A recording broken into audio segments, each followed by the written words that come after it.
আপনারা জানেন মাহে রমাদান একটা রাত আছে, এটা 1000 মাসের চেয়েও দামি। বলেন তো এটা কোন রাত? যুবক ভাইরা বলেন না কোন রাত? শবে কদর, লাইলাতুল কদরি খায়রুম মিন আলফি শাহর, এটা 1000 মাসের চেয়েও দামি রাত। জানেন আখিরি নবীর উম্মত হওয়ার কারণে মাহে রমাদানে লাইলাতুল কদর তো পাচ্ছেন, এছাড়াও মাহে রমাদানের ভিতরে বাইরে যে কোনো সময় দৈনিক 3 বার লাইলাতুল কদরের সমান নেকি আপনি হাসিল করতে পারবেন। একদিনে 3 বার লাইলাতুল কদর, একদিনে 3 বার।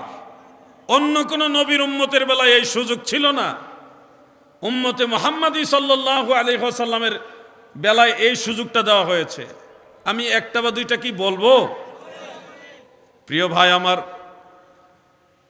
মুসনাদে ফেরদৌসের মধ্যে উল্লেখ, কাজী শাওকানি নাইলুল আওতার ওই কিতাবের মধ্যে এবং হাফেজ মুনজিরি আত-তারগীব ওয়াত তারহিবের মধ্যে হাদিস শরীফ খানা উল্লেখ করেন।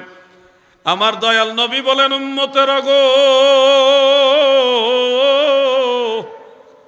মান হাফিজা সিত্তা রাকাতিন বাদাল মাগরিব, যারা মাগরিবের পরে 6 রাকাত নামাজ যথাযথ রক্ষা করে, অর্থাৎ 6 রাকাত আওয়াবিন নামাজ যারা মাগরিবের পরে আদায় করবে,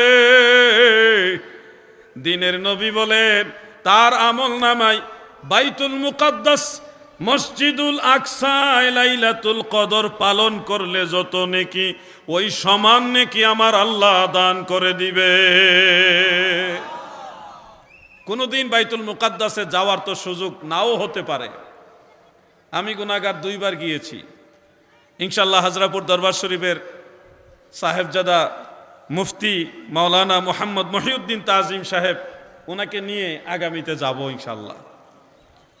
চেষ্টা করতেছি, এখন পরিস্থিতি খারাপ, এখন যাওয়া যাবে না। সুযোগ হইলে পীরজাদা হুজুরকে সাথে নিয়ে আরেকবার মসজিদুল আকসায় যাব।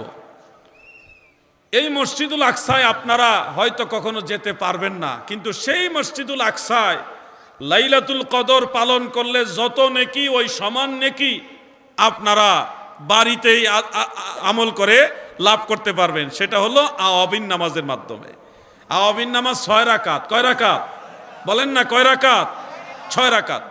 আমরা যারা তরিকতপন্থী, পীর মুরিদি মানি, পীর সাহেবের কাছে যাই, বায়াত হইছি, আমরা বিভিন্ন নফল নামাজ, নফল বন্দিগি এগুলির প্রতি উৎসাহী, আগ্রহী।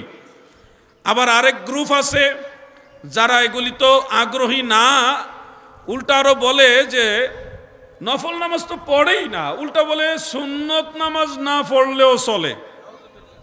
এই মাহে রমাদানে দেখবেন আরেকটা সমস্যা, অনেক মসজিদে আমি লক্ষ্য করেছি তারাবির নামাজ 20 রাকাত পড়ে না, 8 রাকাতের পরেই তার পায়খানা ধরে, কিছু লোক বের হয়ে যায়, আছে না নাই? এরা মনে করেন আমল যেটা করার দরকার সেটা তো করবে না, উল্টা আরো মানুষকে অনুৎসাহিত করবে।